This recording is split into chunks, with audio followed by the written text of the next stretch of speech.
From Brisbane, Australia, this is episode 90 of The Normal Jokes, a podcast dedicated to improving the competitive 40k experience. I'm Denise, and today we're joined by Jordan. Hey guys. And Liam. G'day. So, on today's episode, we're all still recovering physically, mentally, and emotionally from the Gladiator Gaming Teams event we were just at the weekend. We'll quickly do a recap on that, but I guess the main topic we'll roll into that is actively and effectively preparing yourself and keeping up with the meta and getting ready for events, and ways that we all, try and keep up to date. And we all work full time. We all, have friends, families, partners, other hobbies, sport, whatever. And, 40k only takes up a certain amount of time. Well, I don't know. For me and Liam, it seems to take up 90% of our day. But, we all have a certain amount of time that we can actively put into this, and we'll be talking about how we use that time to stay current. But, how are you guys feeling, Liam? You had a pretty tough weekend at Gladiator Gaming.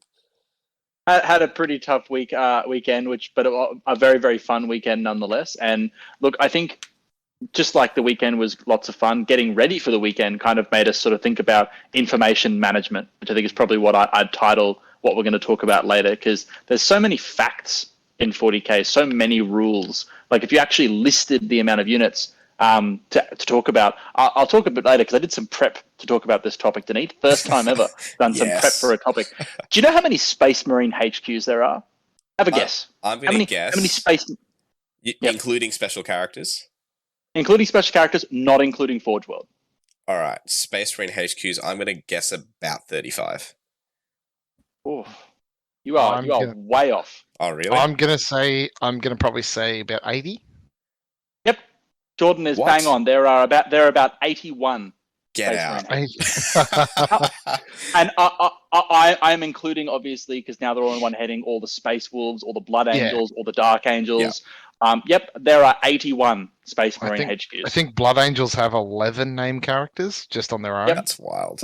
Wahapedia told me there are 81. Now, look, I don't know if that's true, but sorry, I totally derailed this conversation. But the point is, you got a company, mate, a full company of HQs. Yeah. Or, not just HQs, but special characters. So the point is, especially for the friendlier players listening to this podcast, it's not just about getting your own army ready. Playing this game is about knowing the other rules too, because the reality is there's so much to get ready for. And how do you do that? How do you do that without doing your PhD in Games Workshop commas? Like, seriously, unless you really understand Games Workshop grammar, which honestly changes, and sometimes they write in, I don't know, like Mandarin. So, look, I mean, who actually knows how they write rules? I still don't. You have to be able to condense and use your time really well. So that's what we'll talk about a bit later. Man, could you imagine if they all just showed up to a fight, those 81 characters? Like, if they all, like, Avengers Endgame, like, made a Doctor Strange door and all rocked up together? Oh, my God. Imagine how many points that is. 81 HQs. Surely that'll be close to, like, 10k points, right? Or more. It's an apocalypse army of just captains with 4-up invos. That's going to be my next team's name, 81 HQs. All right, let's roll our way. 20 of them are Primaris Lieutenants. Yeah, of course they are.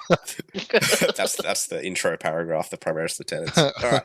Well, I guess all three of us are actually part of different teams on the weekend at the Gladiator Gaming June Teams event. My team, which had Hayden Waldock, Nick Wright, and good old Wayne Russell, we rolled in third place. Liam, your team was?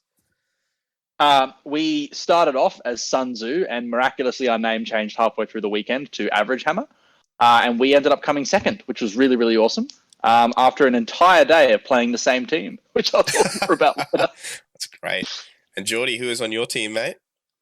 Mate, I was TNB, so the Normal Blokes Outrider. I had Nathan on the Crons. I had Brent Piggott on the Death Guard, me on the Blood Angels, and Sam on the Almighty Drakari. Nice. Big Druck energy. I think all of us had a big Druck energy player on their team. I was lucky enough to play Drakari and the Death Guard probably. Actually, no, Liam didn't have a Death Guard, did he? No. No, I No. didn't. Yeah. Liam plays real Chaos Armies. Yeah, I'm playing 7th edition lists. Fear me. You're Yeah. bad.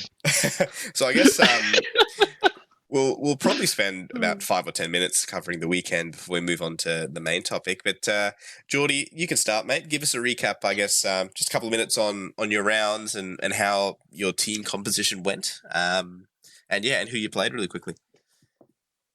Okay, so essentially we had we looked at it as me and Sam being the two sword lists. Sam Rubino and myself, two swords, and then we had Brent and Nathan as the shield. So Nathan's pretty well versed with his Necrons list, and he knew he could mainly, scrape out some points every game, depending what he went into. And we had Brent on a Death Guard list that we made a change on last minute. So he went from the Terminator Est build, went back to a Harbinger build. So he still had, I think, 80 Poxwalkers, but we added in some Plague Bursts, which I think in the end was actually a pretty good pick. Because that out of line of sight shooting just becomes really annoying and very harassing. And my list was it was a Vanguard detachment with a Chapter Master, Sang Priest, 20 vets with claws and shields and hand flamers, 4 Sangard, 5 Sangard, and 5 Sangard, 5 Death Company with 3 hammers, and 6 Eradicators, which was a new addition after the changes with attack bikes. I actually really like the Eradicators in this list with heavy rifles. I'll talk more about them later, but the list was really good. It actually functioned really well, and our team essentially functioned really well. Our pairings on paper didn't look too bad by the end of the weekend, but not so much on the scoreboard. We dropped the ball a few times in some of our games, but all in all, team functioned really well, and we stuck with our game plan every time we went into pairings. If the matches came up, we got what we wanted, so it was good. Nice. And our first round, we played against Sweep the Floor.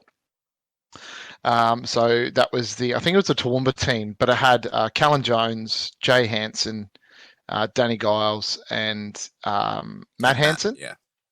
Yeah. So Matt was on Necrons, Danny was on Adeptus Sororitas, had Jay Hansen on Dark Angels Custodes, and we had Callan on Mono Harlequins. So I paired into Callan. We had Brent into Jay, had Sam into Danny Giles, and Necrons versus Necrons, Matt Hansen versus Nathan. So we ended up winning the round 46-34. So I played against Callan. I ended up pulling out a draw, but on the victory points, I got 90-89. So it was a very close win for me, but still 10 points for battle points. Awesome game. A few things didn't go my way at the end, which would have shut down some primary points, which probably would have gave me a 1-point win. But we still won the round anyway, so we were pretty happy with it. Brent went down. He went down 11-9. So it was still a pretty close game to Jay. Sam went 13-7 to Danny's Sisters, which was a match that we wanted, essentially. And then Nathan got up on Matt Hansen, so it was just Necrons versus Necrons. But our pairings, went pretty good. So we had, what did we have pairings? We had all yellows. So considering it was all yellows and getting a 46-34, we were pretty happy. That was our first round, winning the first round and setting us off to play again. Yeah, nice. And just give us a quick recap of rounds 2 to 4, just who you played and how the round went, man. So round 2 we played against. I cannot remember the round 2 now. Geordie, I'm going to put you on a 2-minute timer. Okay, it's going to be sick. 2-minute timer. You've been clocked. I'm sorry. Now I remember. We played the Court of the Giant King. Oh, all hail! All hail the Giant King. I love that team, man. It's so good. It's a great name, isn't it? Yeah. We had Brent playing against Jai himself. We had Nathan against Zach de Glass on his Sisters. We had Sam against Stephen Fitzpatrick on the Drakari. And I played against Anton again. Against Anton's Death Watch again. We ended up winning that round as well, 54-26. Brent got up on Jai. Nathan went down to the sisters. It was a 7-13. Sam got up against Fitzpatrick, going 12-8, and I got up against Anton, going 20-0. So it was a good round. That was another that put us up again. So we were heading to round 3. Round 3 we played against Nomads. Out. Playing against Nomads. Yeah. Oh, yeah, nice. So, that would have been a hard round. Yes. Yeah, it was, and we kind of went into this and we knew it was never going to be easy. So we definitely wanted to catch a 20 if we could. And it was on Vital Intel as well. So this was a mission that my army really loves. And Sam's probably wouldn't mind it either, and Nathan's as well. But yeah, a few things didn't go our way. So Eric, being Eric, paired very, very well. I greened Justin Lay's Space Marine list with all the dreadnoughts, and Eric basically dangled it out straight away. And I went, well, there's a 20, I'm catching that. So they threw me straight into that. And I came back with a 20. Brent went down to Josh's AdMech. So Josh got 18 to Brent got a 2. Eric and Sam's game is exceptionally tight. And it was low scoring too. It was 58-44 for points. Wow. So to Eric, it was a 12-8. So that was from, like, we walked over at the end of the game. We were watching it. It looked pretty tight. And Luke 20'd Nathan, keeping Nathan to a very low primary. So so we went down that round, 30 points to 50. So we were that was our first loss, and then we were coming into day 2, all excited and ready to play. And then we came up against James Fuller's team. The fucking Northside Alliance TMB is in most things. That's what they call the team name. So TNA is greater than TNB.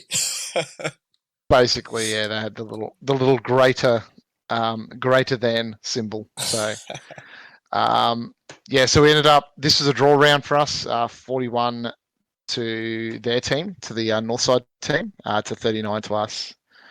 So I played against Andy Mulholland. He was playing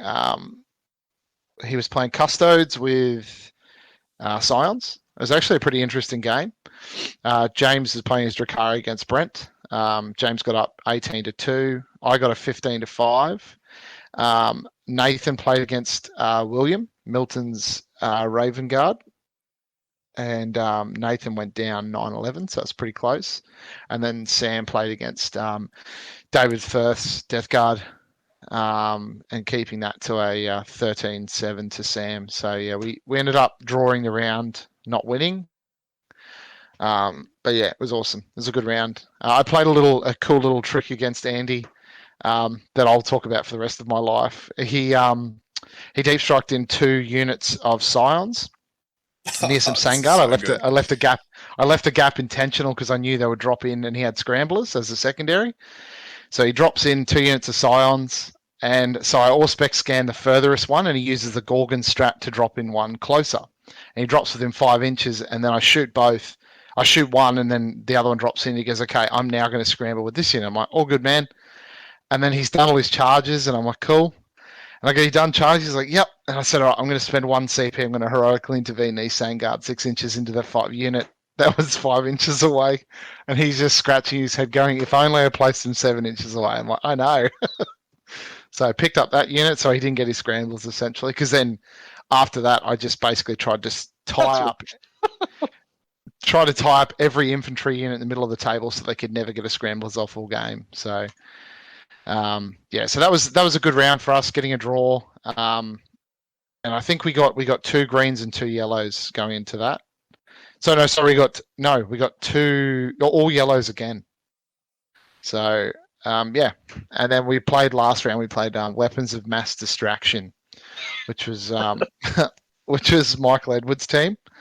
So it had myself into Braden Robinson, Nathan in his Space Marine list. Nathan was playing against Josh Gordon's AdMech. We had Michael playing Brent, and Michael was on his I think it was Harlequins and Eldar list, and then Paul Gurney was on his his Astra Militarum list against Sam's Drakari, and yeah, it was a good. We went down this round as well. We went 26 to 54, which sucked. But I greened Braden. I had him as a green. I still got 16 points, but it was it was looking very bleak at one point for me. A few things didn't go my way at the start on deployment, and I had to spend basically 3 CP to keep a unit of infiltrators alive on an objective, because he had some of the little Invicta warsuits and basically ran in, shot at some guys, then charged them as well, and he whiffed a bit of his rolling, and one of them managed to survive and then pass morale on an objective. So I was like, sweet. And that guy was the infiltrator that could then zone out that area. So that kind of kept that game alive for me. But I had to spend 3 CP to make him neg 1 to hit in shooting, transhuman it, and then transhuman again in combat. So it was a bit of hard work, but yeah, awesome game against Braden. He had me on the ropes probably for about 3 turns, and then I managed to get some good charges off and get into his back line and start ripping apart dreadnoughts and taking the Blood Angel secondary to just score 4 points for being in his deployment zone, which is a bit of a lull. So yeah, you guys were playing right next to me, and that was a bloodbath of a game. Yeah, man, it was. Braden's an awesome dude, man. I've never played him before. He listens to the podcast as well. He loves it. So it was nice to, yeah. And he actually said he played against Liam as well. And I recall him saying something about being gaped from Gape Town. So yeah, and I'm like, yeah, that's what that list does to Marines. It just gapes them. So. Straight from the frying pan into the fire, mate. From Liam to Geordie. Yeah, oh, geez. And sorry, go Geordie. Yeah, so that was a hard round for us going down. We actually, pairings wise, we looked at pairings. We were pretty happy. We got everything we wanted. We got an orange, 2 greens, and a yellow, but unfortunately, we just didn't bring back on the greens enough. Like Sam went down to Paul Gurney's Astra Militarum list, which we were a bit surprised about.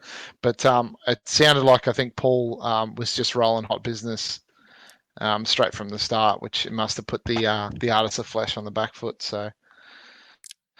Yeah, and that was that reconnaissance mission as well, which is 4 objectives. So it was an interesting game. Yeah, dude. Yeah, and yeah, that list that Paul was running, it was definitely like I was playing Drakari and I was not keen to run into those guard tanks because if that list goes first, it actually picks you up. So but yeah, yeah, it does, and you've got those two Manicores as well, which are actually they're pretty decent into a lot of because they're all strength 10, so they still wound you on 2s. Yeah, your artists like your grots and stuff. So yeah, man. Liam, give us a quick recap on your team, mate. No wucking flurries. So we started off the weekend playing James Fuller's team. The TNA is better than TNB. I want to highlight James Fuller's shirt was the funniest thing I have ever seen. Great. James Fuller is wearing a normal bloke shirt with some masking tape over the name and as written the Northside Alliance on it. It is so truly hilarious.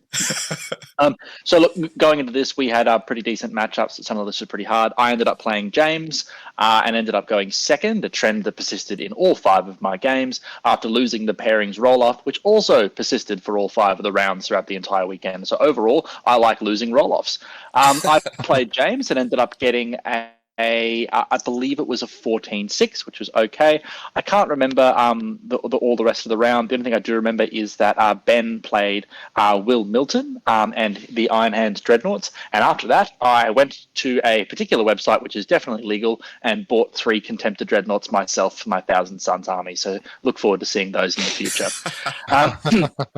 Because Ben was telling me about the horrific things they did to some poor sisters. We ended up winning that round. We won all 4 of our games in that round. We were really stoked to start the weekend off really well. And round 2, we played Michael's team, the Weapons of Mass Distraction. And as Geordie mentioned, I ended up playing Braden. So my game against Braden was awesome fun. Braden ended up winning the roll-off to go first, which was really, really bad for Braden because it meant he had to move forward. And we were playing the 4-objective mission that was Hammer and Anvil deployment. So it kind of means you've got to move into the kill zone of my army to play the mission. That's pretty much what happened. He moved up and Magnus decided that he wanted to be the only psyker and put Tigerius straight into the warp.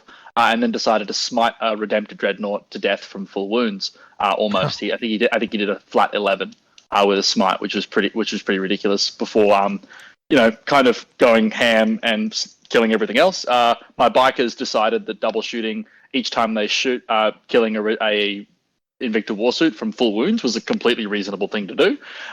So that game went pretty south. He lost about 1,500 points in my first turn, and then after that, everything obviously it really snowballed quite badly. It was a very, very rough game for Braden. I don't think there's too much else he could have done. Had a chat about it afterwards, and a defensive deployment would have, I think, helped him a bit more because he played very, very aggressively. But it was a really bad matchup for him. Round 3, Denise, we played your team, and I ended up playing Nick Wright, fellow TNB player, playing Sisters of Battle.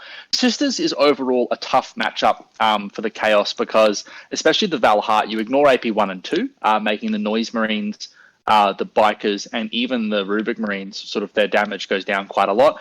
And also Sisters have a combination of both Miracle Dice to make combat and the stratagem to deny psychic powers on a 4-up, which used correctly is really, really potent. Unfortunately, because of the mission Vital, Nick had to spread out, and by spreading out, it kind of meant that I could hit him from a variety of different sides, which really meant that my sort of explosive damage was able to really come to the fore. Again, Magnus went super hard in this game and decided to just wipe entire squads of Sisters from full wounds. For example, a unit of Zephyrim was sort of hiding on an objective at the back, a 9-man squad, and Magnus went, nope, I don't want you to be there anymore, and did a 9 mortal wound smite and just sent them straight back to the nunnery. After that was day 1. I got a big 20 against Nick. Again, very, very tough game for him. The other thing that just briefly to touch on that, a lot of Sisters players, and I think it's a good move, put the melee units in reserve because you want to be able to bring them on where you can. But the tough thing about strategic reserves is you can never come in your opponent's battlefield edge, regardless of the turn that it is. And because of Vital being a Dawn of War mission, despite the deployment zone being diagonal, you can actually never come in that long edge. So all I actually did in this mission was move my army into the middle of the table. And none of the Repentia could really charge me effectively, which is a really, really big deal. And sort of, to be honest, that was kind of the nail in the coffin there. Couldn't really get much effectiveness out of his units. So that was day 1. We were really, really, really excited about that. And going into day 2, we ended up playing the Nomads, Eric's team, which consisted of a wide variety of good players. So we obviously had Eric. We had our very own Luke Pierce. I have forgotten the rest of the members of this team. This is really shit. Justin Lay. Oh You had Justin Lay, playing Iron Hands, Josh and McGowan. Josh McGowan, of course. I played Josh. How could I forget the person I played? My God, I'm terrible. So we, going into round 4, we ended up playing them. I ended up playing Josh, and we had a really, really fun game. It was actually really embarrassing. I ended up yellowing Josh. I stand by that matchup now, but I yellowed him thinking that he'd taken the gunships, not the bombers. Tell you what, it was a bit of a surprise when I deployed my Rubik Marines on the table, and then he goes, "I'm going to go bomb your Rubik Marines now," and like 14 of them died. I was not particularly thrilled by that development. But everything swings and roundabouts. So my incompetence was made up for the fact that Magnus is immortal, and 13 breaches shot Magnus and did 1 wound. So that was nice. Magnus sort of just stood there. Magnus then buffed up and proceeded to kill an entire AdMech army. I'm not actually kidding. Pretty much the only thing in my army that killed any models was Magnus. And at the end of the game, he had 2 units of sterilizers, 1 plane, and a couple of characters left. Magnus pretty much single-handedly killed all the breaches, 3 Scorpius disintegrators, a bunch of doggos, bunch of characters, everything. He just kept going. He would not relent. He wanted to go all the way from the Eye of Terror to Mars in one day. He was doing a big marathon run. What a Chad, look at him go. He had big psychic Chad energy. So that was that. I ended up winning that game 12-8, so still a very close game. Josh is an incredible player, and that game was a lot of fun. We were laughing all the way through. We ended up drawing the round, a couple of points to the way of the Nomads. Now, the reason why this was a really fun way to end round 4 is that the Players Pack states that the teams that are 1 and 2 after round 4 have to play for the win. round 5. And because we were at the top of the leaderboards going into round 4, and because we drew, the exact same teams were 1 and 2. So this meant that we were playing Nomads round 5. And poor So little Denise and his team are waiting to see who they're playing in the final. Sitting at number 3, you were like, yes, one of them's going to drop below us, and then you two fucking draw. What I find interesting about this, Liam, is that essentially you guys, you've already played each other, so you've kind of got you've got a very accurate level of pairing for the team, for the players that have played, and now you're going into it again with like you know essentially what you can and can't score, but again the mission throws all of that out. That's actually quite interesting to play the same team again on the same day. On the same day as well. So it's like, we get to play them once. Now we're going to go have lunch and we're going to come back and we're going to do it all again. Yay. So we came back, we did it again. And look, I decided to be really frustrating and I did the exact same thing. I put the exact same put up because we lost the roll again. And I put the exact same champion I did before. Because even though we drew, I think that pairings wise, I had the right idea. I'm not quite sure if by the look on Eric's face, I either did do the right thing or he was just pissed off that history was going to repeat itself. It's kind of hard to tell. So basically what happened was he decided to mix it up and put some different stuff into different things. Credit where credit's due. We had written down a plan, and much to Aaron's horror, what happened was Eric put himself up. And I got really excited. I was like, me! And I was going to slam my card down and play Eric. I actually did that. So I put my card down on the table. And Aaron is quietly fuming, blood vessels popping in his brain, because we had written down a plan, literally, if Eric gets put up, Aaron pairs into Eric. So Aaron was seething. And then I forget who intervened. I'm pretty sure it was Ben, realizing that I am diagnosably retarded. And so he spoke up and said, Liam's just, done a full stupid. Do you mind if we take that back and put Aaron into you? And Eric was very, very gracious and let us do that, which I appreciate a lot. So that kind of fixed that up. I ended up playing Lukey, which is my toughest game of the whole weekend. And Aaron played Eric, Ben played Josh, and Brian played Justin.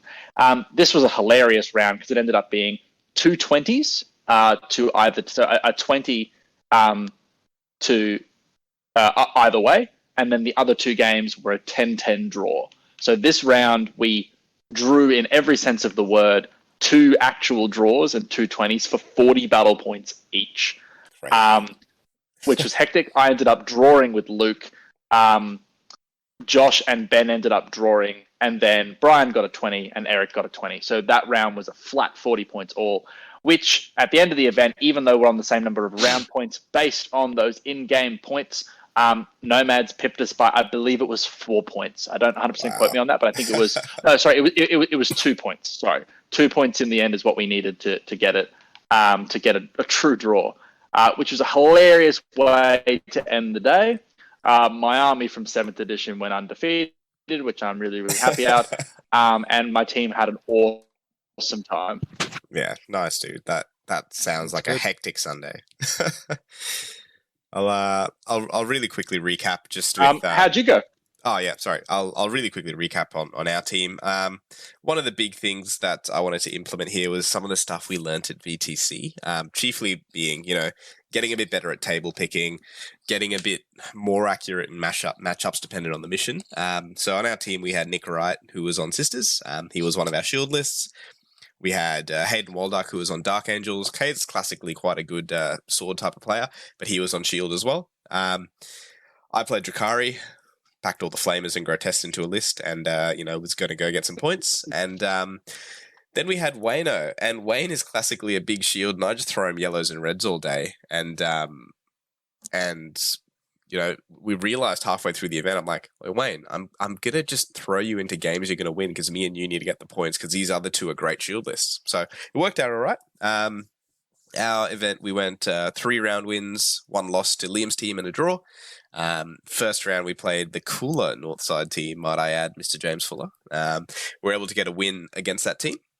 I played the lovely Chris, a Dark Eldar Mirror, which was actually pretty tricky because he had Blackheart transport, so he was able to deboat me faster, but the Grots in my list helped to, kill the Witches late game, so I got a 13-7. Round 2, we played against the ITA team, the Ipswich team. We played them last event as well. They're a bunch of great guys. We paired fairly well. We were really concerned about Dan Burns' Noise Marine list. Like, no one wanted that, but Ducky took one for the team, went in and even got a win. So we won that round. I played Corey, Ultramarines player, really good game. I got pretty lucky killing a repulsor like instantly with like 3 lances. It was unreal. But yeah, so we won the round. Then we played Liam's team. I played the big beautiful Ben Warrior and was able to pip the sisters and get a big 20. But unfortunately, we went down. Liam and Brian against us got 20s, and then Ducky went down to Aaron. So day 1, we were 2 wins, 1 loss.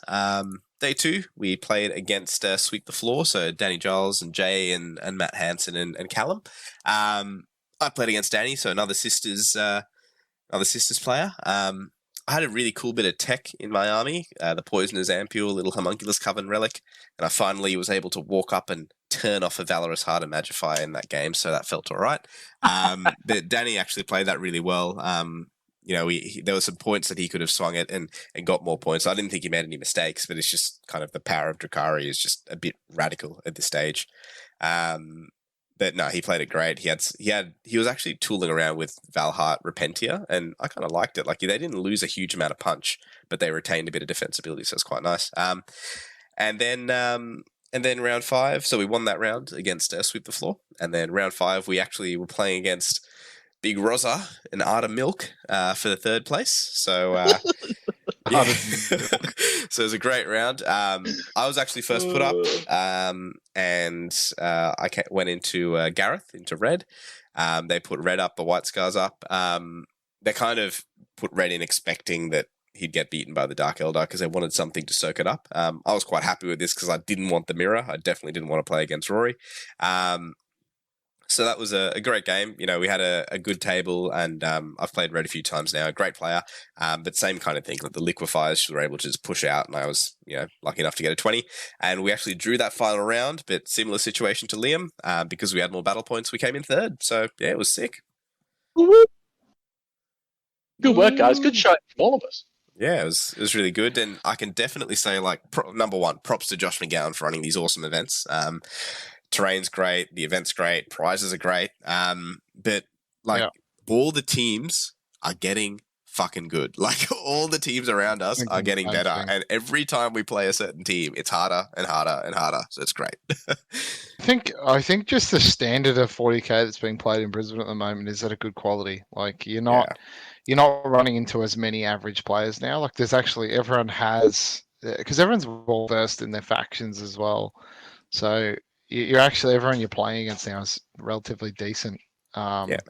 That's what I'm finding anyway. So, but I'm still 100%. I'm still finding that I'm playing new people. Like this event, I played against Callan, who I've never played against before. I played Braden, who I've never played before.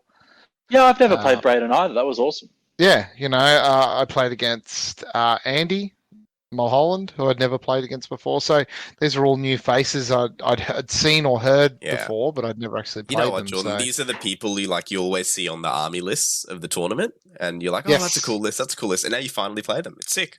Yeah, that's right. That's exactly it. Yeah. So, well, I guess, it was a great event. Yeah, dude. Once again, it was run awesome by Josh, considering the circumstances. And also, we were outside for part of the event as well. That was really graceful of Josh to adapting to a tough situation. Yeah, like the fact that the venue had made a mistake, and it was also like there's so many things he had to adapt. He had to change, like last minute change the armies around because teams had to drop because of the COVID restrictions in Victoria. So he's had that, and then we get to the venue, and still the event went ahead, and we still had winners, we still had losers. So it was pretty awesome that in that such short period of time, it was all managed to get. Josh got it all under control, and the event still went ahead. That was great. Yeah, it was really, really good in that regard that we were able to kind of just steer the ship and get people into teams where, like, we were meant to have Stewie Trainer on our team and he couldn't come up. So it's really Yep. good that we're able to manage that internally pretty well. But yeah, I guess we'll move on to our actual topic. 40 minutes in. Sorry, everyone. But I guess we're talking about how we keep up with new stuff. Now, recently we've had a few things going on. We've had the new AdMech book. We've had the new Sisters book. Before that, we've had FAQs and things like that. And we're going to talk about tools and things that we use to keep up. Now, not all of us have the money or the time to go and buy a codex like every second week, which is what it is now. So I guess the first thing we'll talk about is directly accessing the new information and rules. So one thing I'll talk about there is, you'll see the Warhammer community site doing some leaks. You can get physical access to codexes and stuff, but there's also a lot of YouTubers, podcasters, articles. Art of War Down Under is a great one that Adam does, reviewing all the new stuff. Goonhammer is great for the article written form, for people who like that.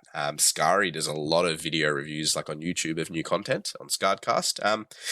You guys, what do you use when like a faction comes out that you don't play, that you just want to get the head up on?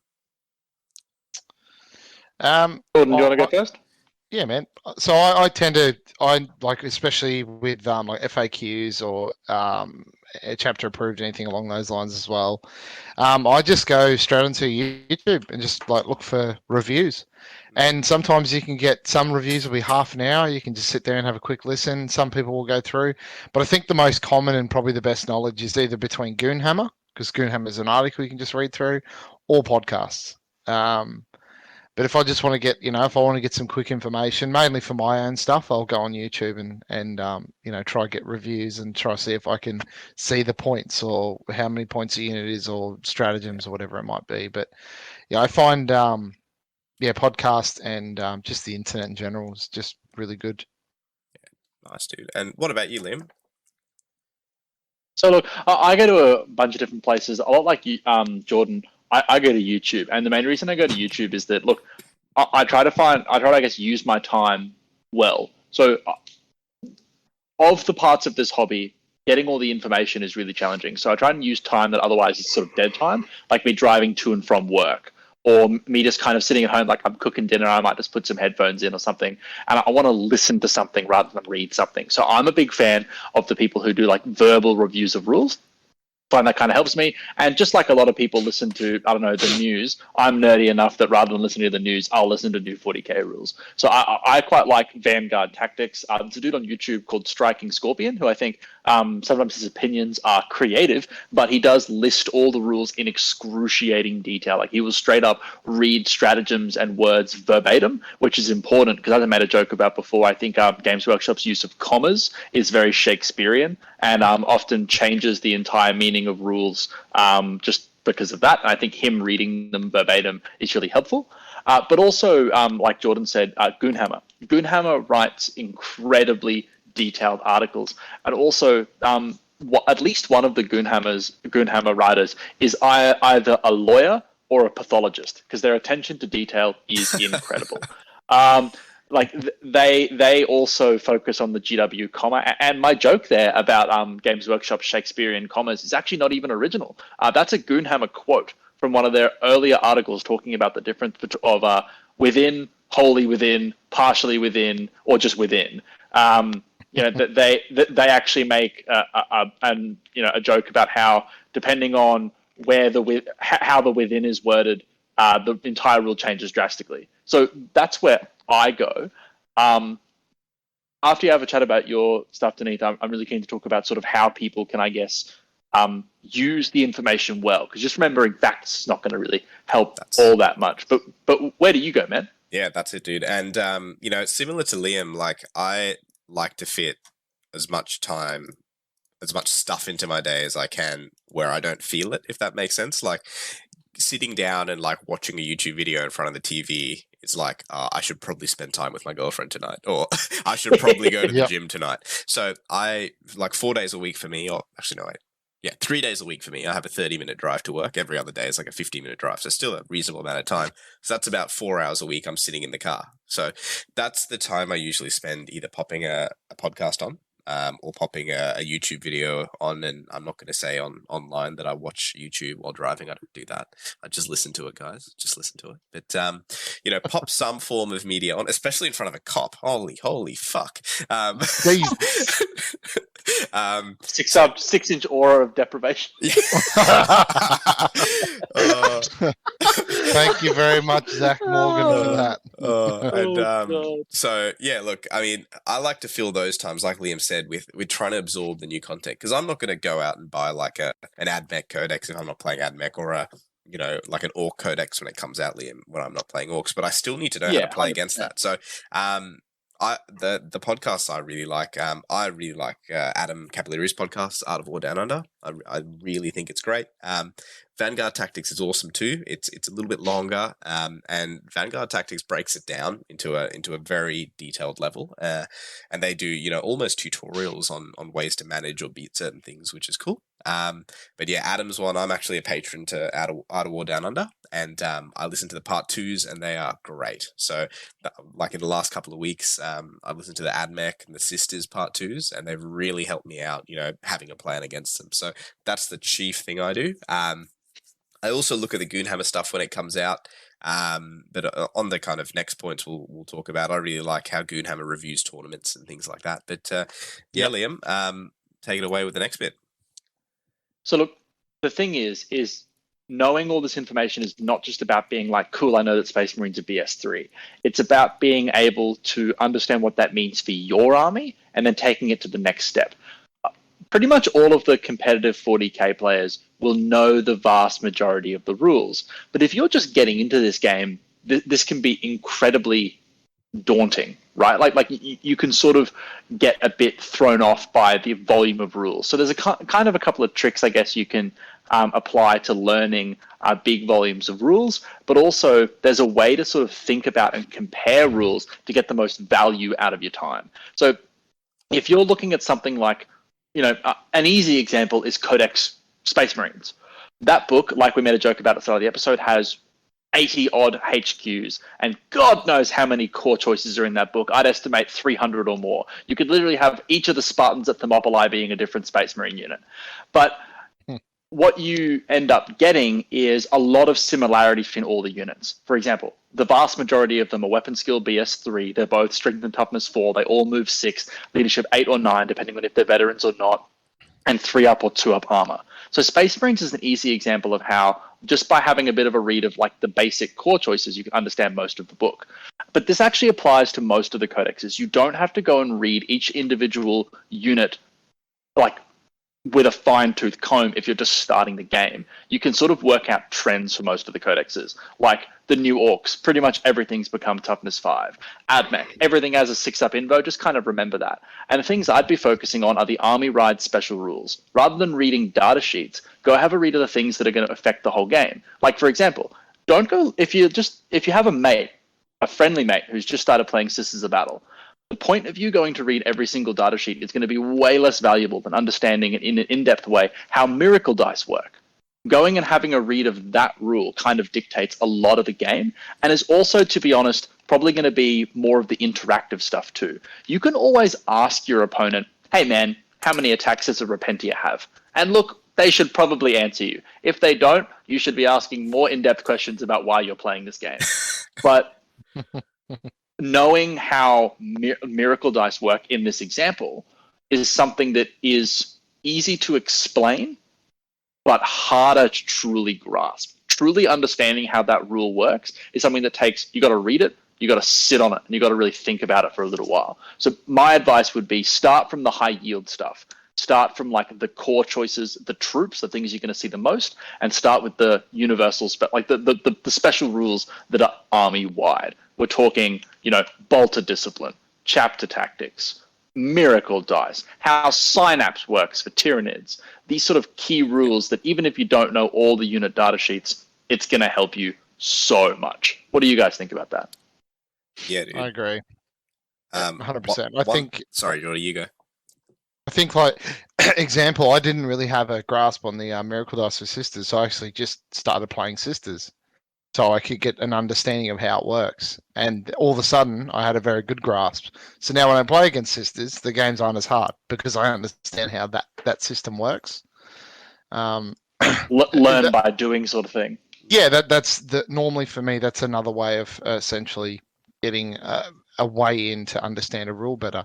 Or I'll just go through a codex if I have that codex. But sometimes, as you said, we just don't have access to all that sort of stuff, and it can be hard because there is so many different factions, so many different rules. Yeah, exactly. Yeah, I think you go, man. Sorry, dude. I was going to say, to add to that, one thing I like to do when looking at a new book is almost compartmentalize stuff. Like Marines on that example, like you have Scouts, you have the classic term MEQ or Marine equivalent, so let's call it like a Primaris equivalent body. You have like a Terminator equivalent body, and you have like a Gravis equivalent body. So all those units you can kind of slot into that profile going, okay, I need to do this much to kill this, or I need to do watch out for this much damage coming from 5 plasma interceptors, for example. And you can kind of extrapolate that into other units. So you look at this is a probably an interesting example now, but let's look at an AdMech Breacher. Cool, that's kind of the same stat line as a Gravis Marine defensively. So if I can kill 5 Inceptors, I should be able to put the heat on a unit of 5 AdMech Breachers. Exactly, and draw that comparison between the codexes. And then, like Liam said, look at the layering buffs they get, and then change your mind, or is this tougher, is this weaker, and have kind of that line in the sand on what your stuff does and what your stuff dishes out, and you can make that comparison then with that information. That's how I would go about using that info you get from these sources. Yep. Absolutely, because unless you're able to sort of draw those comparisons, all the time you spend is useless. In terms of spending your time wisely, you're more worthwhile doing what Denise talking about than go reading the rules specifically for High Marshal Helbrecht. He's a lad, he's going to hit you, but at the end of the day, he's not going to be something you're going to see all that often. I'd rather know the profile of an Assault Intercessor inside and backwards, or a Plasma Inceptor, for example. And that kind of comes to my next point, and it's mainly about comparisons. So the thing in the game at the moment is that there are so many factions and so many units, and also there are so many crossover units, like, for example, the Forge World Dreadnoughts. Every single Loyalist Space Marine army and every single Traitor Space Marine army can take the same Forge World Dreadnoughts. So you're sort of seeing a lot of, sometimes when something is particularly potent, like at the moment, the Contemptor Dreadnoughts with the Volkites and the missile launchers are very, very, very prevalent at the moment. And there's a good reason for that. They're excellent. They're really efficient, and they're a cool model. But how do you actually work out what is going to be effective? I think one thing that competitive players do that is a bit of a knack that takes a bit of practice is working out what is powerful next. It's not so much about working out what's powerful. Now we can all use Google. If you Google, hey Siri, write me a good competitive 40k list. I'm pretty sure Siri could probably do that. Like I reckon Siri would write me a solid Drakari list. But the thing is that you are not going to be able to get ahead of the curve if you're always playing what's powerful now. The key, and I think that's particularly relevant in Australia. We've spoken about how sort of diverse the Australian meta is. One of the reasons that makes us so diverse is that a lot of the competitive players here are all largely playing what's good against the big bad guy in the room. So we're all sort of getting. I'm just playing Drakari. I'm playing Drakari. I'm talking about Drakari. Draneeth. And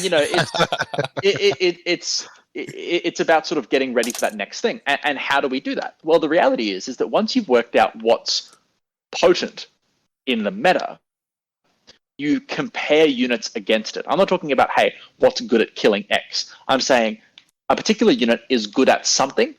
What does that to a comparable level? The best example of this, I think, even compared to current rules, the best example of this was Plasma Scepters.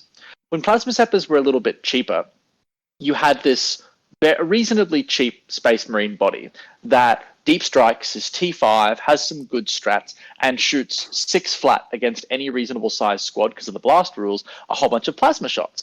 And Space Marine armies loved them. I think the better part of 6 months went by. And I didn't play a single Space Marine player without at least a unit of 5 of these guys, and with good reason. Actually, that's not true. I think the only person who didn't play them, Jordan, was you. You just like to hit things. And because I had my reasons, but you were right. Yes. yeah, I have my in-depth reasons, and yours, Yeah. but mine are good too. Can you just, before we continue, can you just imagine that poor Space Marine player at the start of 9th going, nah, I'm not going to buy them, they're going to get nerfed. 15 months And then later. like a year, 15 months later. So, like, for example, take a Plasma Scepter and now go, okay, I'm going to read my Codex. And you know what? Because I'm a real glutton for punishment, let's look at Codex Chaos Space Marines. So I'm now going to go through Chaos Space Marines, a reasonably old Codex, and what I'm going to do is I'm going to look for things that do a comparable job. Maybe not as well, but I'm going to start comparing things to Plasma Scepters. I'm not going to go compare a Chaos Rhino and Plasma Scepters because they're both good at different things. They do completely different jobs.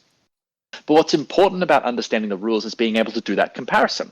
And so, for example, the comparable unit for Chaos Space Marines is Obliterators. For God's sake, the only thing that even comes close to doing a similar job is Obliterators. And Obliterators suck. They are terrible. They are 100 wounds, 100 points, sorry, and all 100 wounds. Oh my God. Sorry, 100 points.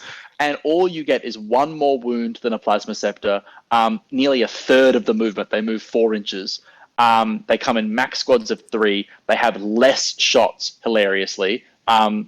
Their strength is lower, their AP is worse, and their damage 2/3 of the time is the same or worse. And again, they're more points and have worse stratagems. Yeah, Liam. Apart from shoot twice. I've actually never heard of them.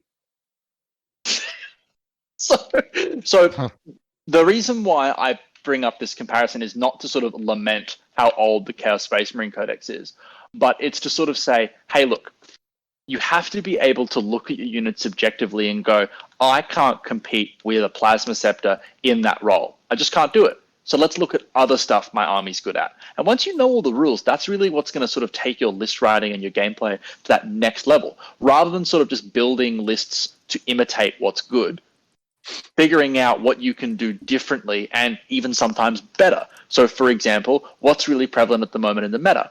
And I'm going to say prior to the FAQ, because that's when all the last event we were playing, guys, all of us were playing pre-FAQ, what was prevalent was Techno-Racks.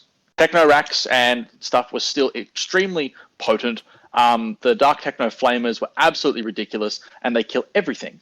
So it's a 12-inch, super oppressive, really reliable shooting threat on a cheap body. So, for example, I went through Codex Chaos Space Marines, I compared a whole bunch of units, and I was like, hey, I think Noise Marines trade really well into this. Noise Marines are great at killing the boats that racks are in. Comparably, they do a similar role. They like to be reasonably close and get value out of it. And just like, because racks are so cheap, you don't get much when you kill them. Noise Marines are a bit more expensive, but they shoot when they die. So you get sort of a similar amount of value out of them when they die as well to what you get out of racks. And so Noise Marines were kind of my, hey, I want to do what Drakari's doing, but I think I can do it even better. And that's kind of how you start building that competitive edge from the knowledge that you've got. That's kind of my attitude to it anyway. It's a bit long-winded, but pick a unit that's prevalent and try and work out how you can emulate that better. And if you can't do it better, don't even try. Build a different army. Don't try and emulate something to a B standard.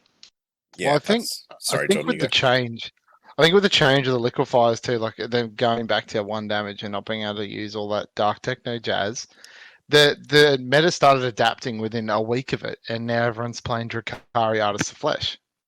Yep. So it's like there's just the people have already found ways around it. They're like, we don't care, we'll just find something else. Don't let it out of Brisbane. The internet doesn't need to know yet. It's not ready. The world isn't ready for this knowledge. It's not ready. But it's interesting because those sort of competitive innovations, if you want to call it that, the sort of and this is a really good example, Denise, because it's Drakari players teching for Drakari players. This is this is classic Iron Hands meta. So for example, Exactly. So like CamCon, where we had Iron Hand flyers being like a super potent thing, and you had some Iron Hand flyer lists take the anti-aircraft flyer specifically It's to so kill funny, other right? flyers. And I'm like, so you've literally just got like the Spider-Man meme of, no, you're the problem with competitive 40k, and but like you don't have to be playing the flavor of the month codex to have that kind of analysis attitude. You can be playing a really old codex and go, you know what are all Drakari players using at the moment? Quite a lot of them anyway are using a little unit of mandrakes. Why? Because mandrakes are freaking sick. They can start on an objective. That's awesome. Cool. I'm going to take some Nurglings. Do the same job. Yep. You can look at you can look at tech that really potent armies are bringing to the table and realize that, to be honest, even though some things might be mathematically superior at the moment, there's very few unique ideas in 40k. Like there's very few units that do one thing that no other unit in the game can do. Gone are the days where fight last was a unique ability. That's everywhere now. Gone are the days where neg 1 damage is a unique idea. That's everywhere. And I'm not saying that's bad. That's good, because it means that you and your army, whatever you out there listening to this podcast, whatever you're playing, however old your codex is, and if it's Chaos Space Marines, I know exactly how old it is and how much you suffer. And you can use those rules and build a competitive army, because you still do have a wide variety of tools that can emulate and even do better the things that competitive books do. Yeah. I wouldn't ever say that you can't compete. I don't think there's anything that can't compete this edition. Yeah, dude, like really well said. Like we saw with your Chaos Marine lists and Eric's, Gene Stealer and Tyranid lists, that certain books still have the tools, and it's kind of like sometimes I see it as you kind of just wait for your time in the sun, not because you've got a release, but because hey, some of these tools that I've had for a little while are actually coming up and they're going to be useful, and that's where the true innovation lies. I guess we'll kick it to you guys. When you found something like this, let's say like Liam with your Noise Marines, Jordan with the humble whirlwind, stuff like that. Yes. How do you analyze this unit or this mechanic in the game when you have test games? What? Because you can just play, right? Like you can just play and see if it's good, see if it's bad. But what factors do you weigh on if you're going to keep this unit in your list or not? Jordan, don't go first. Yeah. So for me, I'll use the whirlwind as an example. When I first started playing it, obviously I'd looked at the rules around the stratagem, but essentially started to see things that there was a problem for my army at a tournament, which I was being constantly interrupted in fights, and losing units that I was fighting with. So I needed something to stop the interrupt. So that's where the whirlwind came in. And after a couple of games, I started to notice it had other great usages where it was turning off the overwatch. And then it was also, not so much now, but pre-FAQ, it was good for a counter-offensive as well, to hit a unit. For example, I played against Liam's Necron list when he was playing all the spiders. And essentially I hit a unit that would have probably been able to make a charge, but because I made it fight last, he didn't want to commit it in. And it was things like that. It applied additional pressure to my opponent's gameplay, which is what I needed, because I felt that my list wasn't applying enough pressure as it was, and I wasn't as a player. So I had to look for other tools but just more tools in the toolbox. And the whirlwind applied that. It definitely brought that to the table. Yeah, and with a recent addition to my army list was adding eradicators with heavy melter rifles. And reason being is that Drakari in the meta, they're using lightning fast in their boats and neg wanting to hit. So it's like, well, if you're going to neg one to hit a melter rifle, I might as well just use a heavy rifle because it's already neg one to hit. Yeah, exactly. And I'm getting bonus damage on top of it. So to me, it was worth the trade-off. Like, essentially, I need to get less shots through, and then the meta is all neg one damage with Artist of Flesh. So I was like, well, if I'm plus 2 damage at full range, I'm kind of negating that neg one anyway. So they were small meta picks that I just made. Little changes went, these will be good, and it made a huge difference to your Blood Angel army. It has, yeah. The list I took to Victoria was very. It was a melee based. It was mainly for the pairing sake, but some armies it just didn't play into very well because I had no other tools to offer. I could do one thing, which was fight in close combat, and I couldn't offer any other threat to my opponent. And I noticed it heavily in Liam's game, where I wasn't able to shoot anything, and it actually essentially didn't force Liam to come in at all. He could just sit at the midboard and bully. Yeah. And it was on a mission that he was able to do that. So these were things I learned from games where I lost and went, okay, straight away picked out things that I could change that I needed in my list. Yeah. So yeah, I think from playing games, it's some people don't learn from playing. I do, because I think my play style, I can change my play style very readily, and sometimes I play the same or don't. But I find that when I add a new tool into the toolbox, I focus on how I use it, because I've been playing my army for so long. I know how the rest of the army functions. I know what it can kill, what it can't kill. So I just need to focus on the smaller things. Yeah, I think a really good point on that, like what you touched with the whirlwind example, is for me, when I'm choosing between, let's say, like in my recent Deathwatch army it's not that recent now, let's say like 3 months ago, a Deathwatch army I was running had 50 veterans, or I could choose the option of 40 veterans and a Corvus Blackstar, around that. So I had to ask myself the question when I played this plane, what did it do for my good matchups? What did it do for my 50-50 matchups? What did it do for my really bad red matchups? And if you're adding something to the list, in my view, that just makes your greens like even greener, it's like a kill more option in your list, maybe there's something you could be doing more with that. Like we were talking just the other day, Jordan, and you're like, you know what? I usually end my game with like 10 or 15 veterans just doing nothing, like in your Blood Angels list. And it's like, wow, okay, well maybe there's room to innovate there to make some things better. So like the same thing for me, like I was either getting tabled or I was ending my game with like 35 out of my 50 veterans. And I was like, cool, half of these are sitting in the backfield doing nothing, like putting a banner up, like a 200-point unit putting a banner up. So I thought, let's try this new thing, the plane, TLDR, loved it. It added so much tech to the list, and sometimes looking at it on the way of, especially like we play a lot of team events, so we see the impact of doing that on the actual matchup spreadsheet and what it does, and I think that's a really interesting way to assess a unit, not just how it goes on the table because you don't really have much time, do you, to do more than like 1 to 3 games testing something out. It's really trying to extrapolate that application onto something like a pairings matrix or against something like the new list coming out, and really assessing, does it make it better? Is the opportunity cost worth it? If so, sweet. If not, next idea. Let's move on. Yep. Yeah, I agree.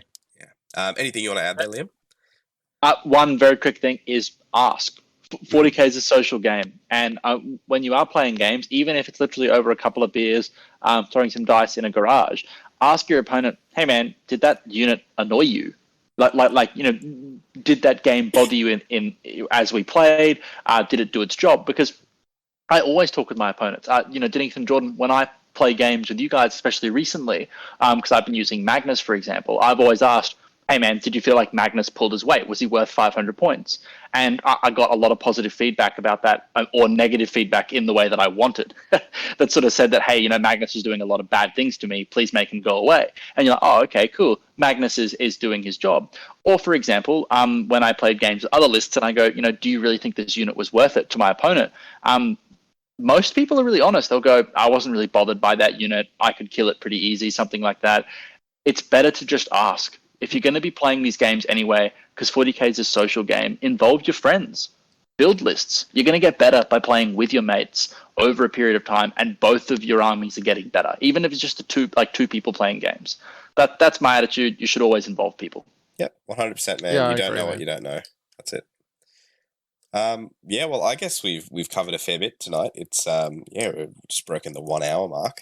Anything you guys want to finish with? Is there any more stuff you wanted to go on, Liam, on this topic? Nah, I think this is pretty well covered.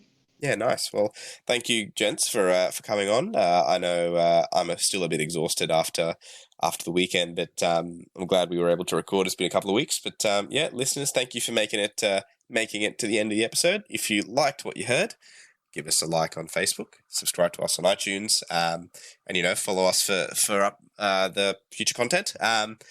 We also have a Patreon to help cover our costs at www.patreon.com/thenormalblokes. I actually reached out to the patrons this week and asked, we're doing a lot of content on events and meta. Is there anything else you want us to talk about? And Tim actually replied saying, "Hey, love the stuff you do. Thank you, Tim. But he mentioned we could be a bit more interactive in stuff we could get from our listeners. So if you guys have any questions, if you guys have any lists you want us to deconstruct on the show, please send them in, either to our email or comment on our website or message on Facebook, any way. If someone will monitor it, Liam will, not have a patient, or I won't have a patient, or, Jordan will have arrested someone and we'll be on our phone.